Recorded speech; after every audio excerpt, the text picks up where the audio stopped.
2020년은 한마디로 설명할 수 없는 한 해가 되었다라고 평가를 하더라고요. 우리 일상의 질서뿐만 아니라 우리 마음의 질서, 더 나아가서 영적인 질서도 흔들렸던 위기의 시대였다라고 평가를 하기도 합니다. 오늘 아침 2021년을 맞이해서 이사야 65장을 통해서 주시는 말씀을 통해서 우리의 일상의 기쁨이 회복되고 우리를 복된 길로 인도하시는 하나님을 만나는 은혜의 시간이 되기를 간절히 바랍니다. 사람이 지혜롭다라고 하는 것은 하나님의 뜻대로, 하나님의 의도대로 산다라고 하는 영적인 의미가 있습니다. 지혜를 하나님의 창조의 질서라고 그렇게 정의를 하는데요, 하나님 보시기에 좋은 세상의 질서를 철학자들은 선한 질서라고 말하고, 심리학자들은 보이지 않는 질서라고 표현을 합니다. 아무리 세상이 악하고 모순덩어리 같아도 여전히 지금도 하나님의 선한 질서는 진행이 되고 역사하고 있음을 우리는 알 수 있습니다. 특별히 잠언에는요, 우주와 세상에 있는 본질과 그리고 그 질서들, 특히 일상생활에서까지 하나님의 선하심의 역사가 나타나는 질서들, 그 일련의 과정들을 잘 소개해주고 있는데, 예를 들면 성실해라, 정직해라, 부지런해라, 친구를 잘 사귀라 하는 이 뜻은 하나님을 믿는 사람이나 하나님을 알지 못하는 사람들에게 동일하게 적용할 수 있는 선한 질서입니다. 시간을 뛰어넘어요. 그리고 공간도 뛰어넘습니다. 이것을 신앙적인 관점에서 말하면 한마디로 하나님의 말씀에 순종하라, 그러면 복을 받는다. 불순종하면 심판을 받는다라고 하는 것이 일반적인 법칙입니다. 그러나 범죄했을 때 회개하면 하나님이 용서하시고 너희들을 구원하신다라고 하는 것도 질서, 하나님의 뜻과 계획입니다. 그런데 말이에요, 순종하는 자에게는 복이 있다는 말씀을 하셨는데, 오히려 순종하며 의롭게 살아가는 사람들이 고통을 당하는 현실을 우리가 겪고 있단 말입니다. 하나님을 믿는 신실한 자들이 무고하게 당하는 고통, 또 그로 인한 슬픔들, 이것들은 일반 질서로 해석할 수가 없어요. 순종해라, 순종했는데 하나님께서 오히려 더 고난 가운데 우리를 엮으실 때 이 일반적인 선한 질서가 정말 맞는 것일까? 당연히 질문을 하잖아요. 우리는 이러한 선한 질서로 해석할 수 없는 여러 가지 질서들을 역질서라고 하는 단어를 쓰고 있습니다. 이사야 40장에서 55장을 보면 제2 이사야라고 부르는데, 전체적인 내용을 보면 바벨론으로 끌려갔던 이스라엘 백성들이 낙담한 마음을 하나님께 하소연하고 있는 내용이 나옵니다. 제가 한 구절을 선택해 봤는데, 이사야 40장 27절에 보니까 야곱아 어찌하여 내가 말하며 이스라엘아 내가 이르기를 내 길은 여호와께 숨겨졌으며 내 송사는 내 하나님에게서 벗어난다 하느냐. 이 말은요, 하나님, 왜 내가 가는 길을 숨기는 것입니까? 하나님, 내가 부르짖는 외침을 외면하는 이유가 뭡니까? 하나님, 언제까지 참아야 합니까? 우리의 삶 속에 나타나는 고난과 역경의 삶을 어떻게 해석해야 될까? 여기에 대해서 세 번째 질서를 말씀해 주시는데, 모든 인생의 고난과 슬픔과 그 때문에 생기는 여러 가지 풀리지 않는 수수께끼와 같은 문제들을 해결할 수 있는 제3의 질서, 다시 말하면 소망의 질서가 있다는 것입니다. 고통당하며 슬퍼하고 있는 인생들에게 생명과 위로와 소망과 기쁨을 줄 수 있는 질서, 오늘 이 질서가 무엇인지 설교가 다 끝나갈 즈음에 그것들을 깨닫고 그것 때문에 감사할 수 있는 은혜의 시간 되기를 간절히 바랍니다. 오늘 본문의 상황이 어떠했을까요?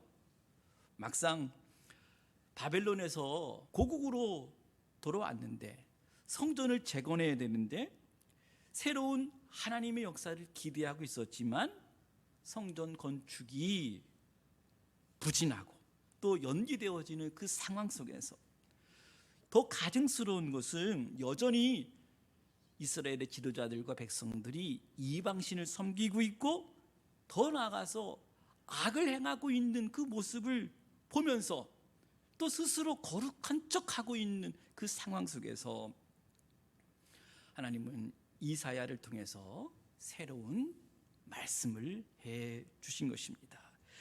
오늘 이 말씀이 2020년을 우리가 믿음으로 버텨냈고 또 21년을 새롭게 맞이한 우리 성도님들에게 오늘 이 말씀이 위로가 되고 소망이 되고 그리고 새롭게 길을 내디딜 수 있는 확신의 말씀으로 저와 여러분에게 다가오기를 간절히 바랍니다. 오늘 본문의 말씀 어떻게 시작합니까?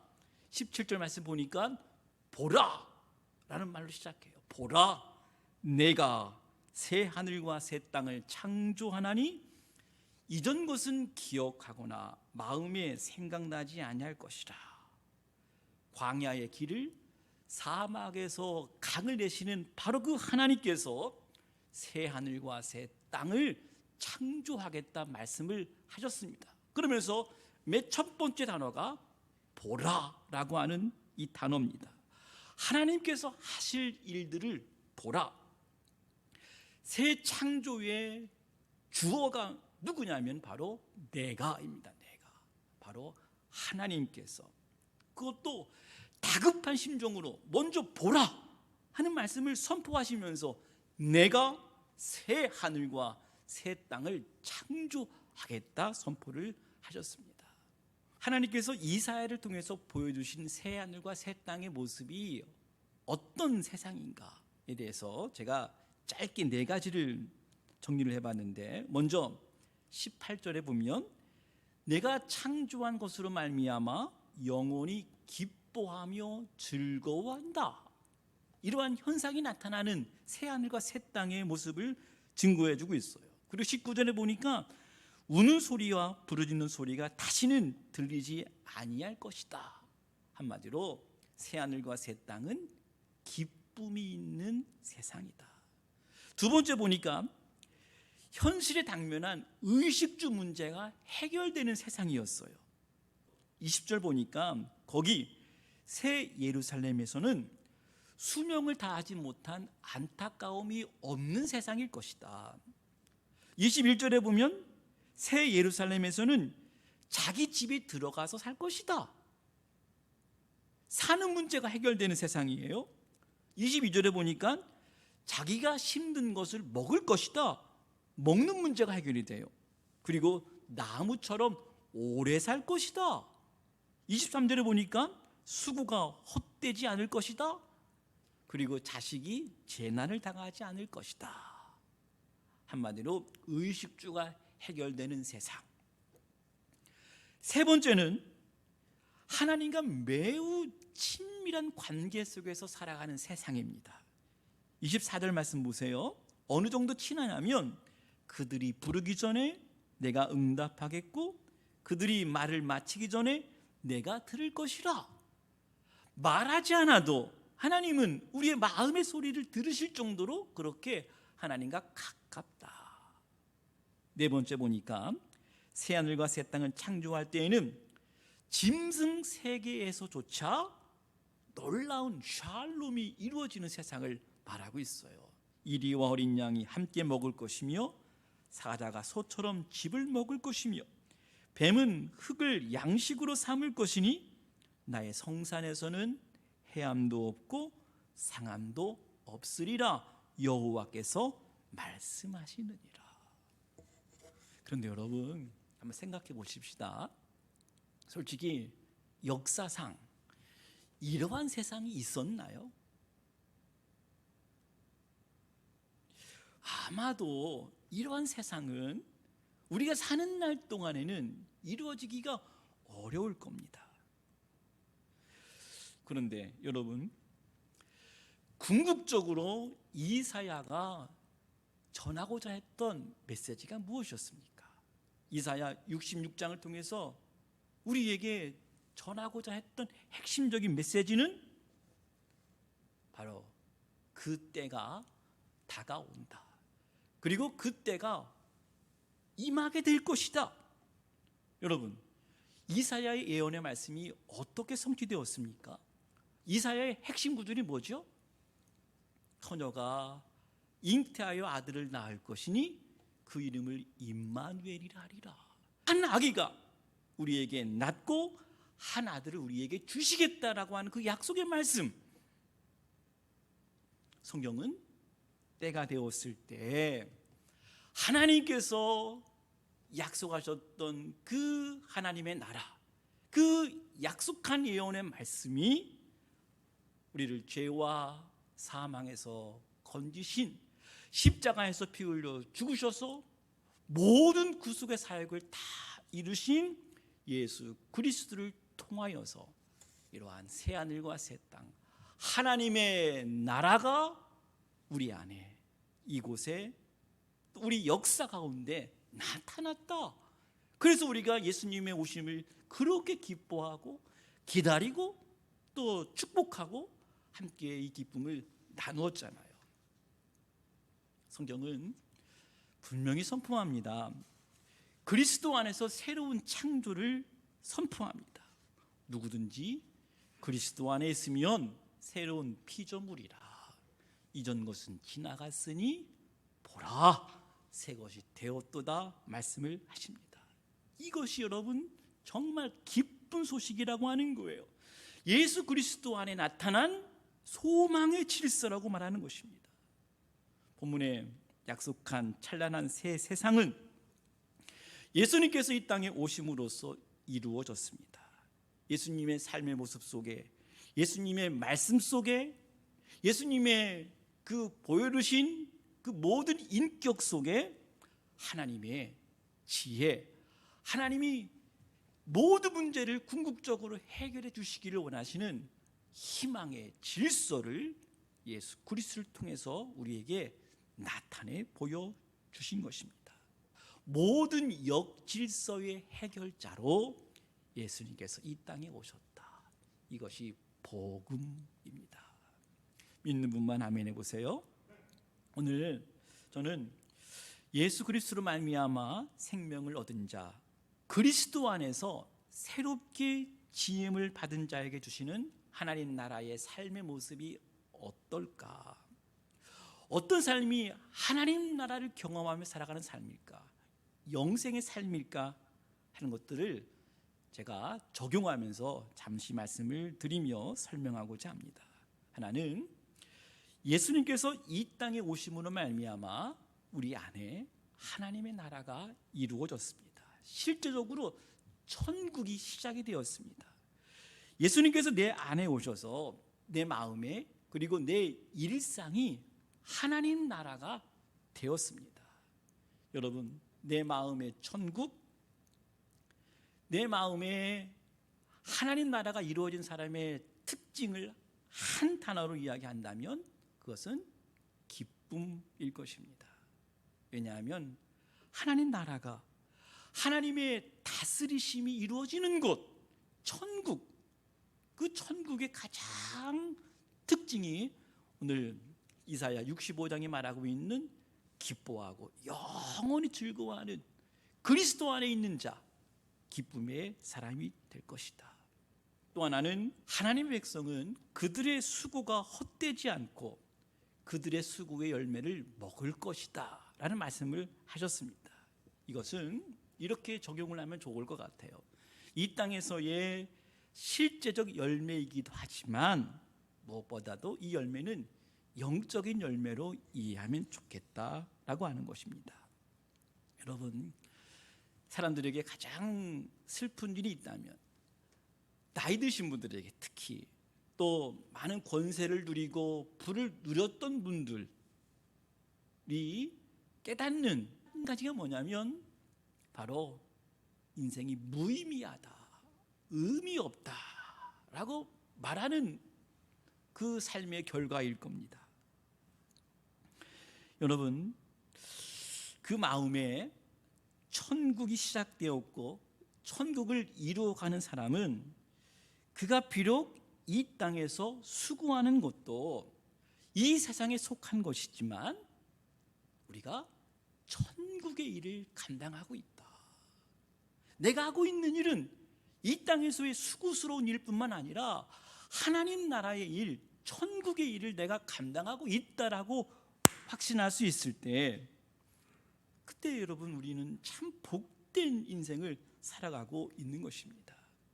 요한일서에 보면 이런 말씀이 있잖아요. 이 세상도 그 정욕도 지나가되 오직 하나님의 뜻을 행하는 자는 영원히 거하느니라. 얼마나 복되고 복된 일입니까? 믿으십니까?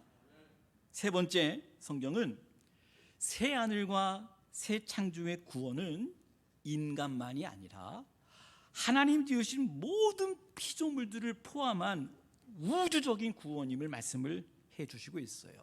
하나님은 우리를 구원하시는데 절대 우리의 영혼만 구원하시는 분이 아닙니다.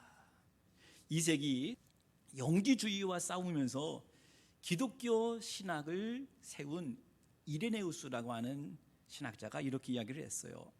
누구든지 그리스도 안에 있으면 새로운 피조물이다 하는 이 말씀을 인간뿐만 아니라 사자도, 나무도, 별도, 달도 포함이 된다고 말씀을 하고 있어요.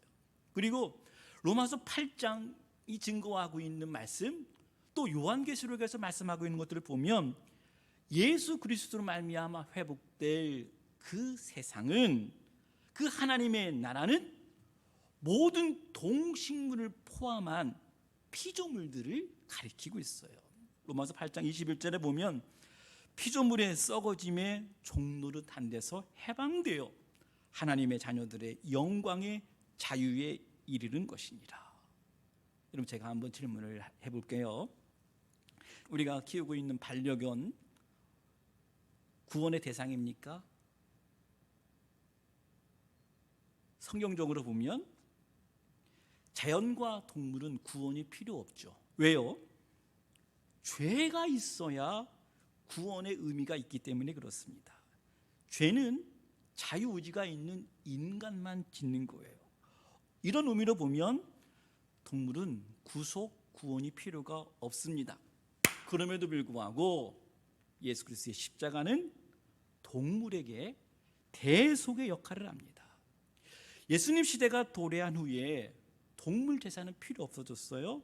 단 한 번으로 예수님께서 모든 죄를 다 사하셨기 때문에 동물의 구원은 아마도 살육으로부터의 구원, 살육으로부터의 대속이라고 말할 수가 있겠죠. 마지막, 이사야가 새 하늘과 새 땅을 증거하면서 묘사한 그 나라가, 저는 이 말씀이 참 뜻깊은 말씀으로 아주 인상적으로 다시 새겨졌습니다. 이전 것은 기억되거나 마음에 생각나지 아니할 것이다. 2021년을 믿음으로 시작한 성도들에게 과거의 아픔, 고통, 슬픔, 여러분의 영혼을 어둡게 하는 기억이 완전히 사라지기를 간절히 바랍니다.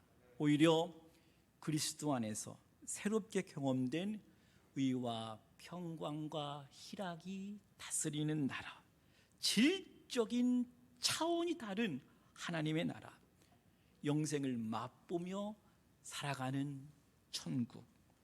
2021년 그리스도와 함께 시작한 우리들에게, 그리스도 안에 있는 우리들에게 새로운 하나님의 나라를 경험하게 하신다고 하니 얼마나 복된 소식입니까?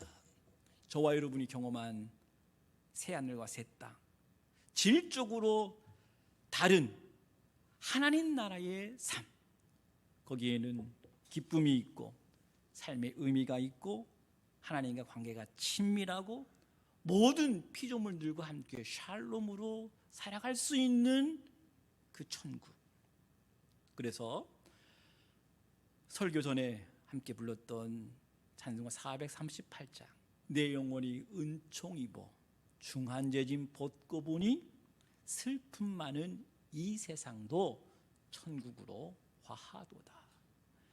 높은 산이 거친들이 초막이나 궁궐이나 내 주 예수 모신 곳이 그 어디나 하늘나라. 사랑하는 여러분, 2021년 만만치 않을 거다 예상을 합니다. 그러나 저와 여러분이 그리스도 안에서 새롭게 창조된 하나님의 사람, 하나님의 자녀, 하나님의 백성 되었음을 기억하고 그 은혜 안에서 우리가 잠기며 살아가게 될 때 아무리 세상의 험한 풍파가 우리를 넘실넘실 우리를 흔들지라도 우리는 하나님 주시는 기쁨과 삶의 의미와 하나님과 늘 가까이서 모든 동식물을 포함한 자연과 함께 화해하면서 좋아 있는 질서 속에 저와 여러분이 2021년도 승리하게 될 것입니다. 이 믿음으로 승리하는 여러분 되시기를 간절히 바랍니다.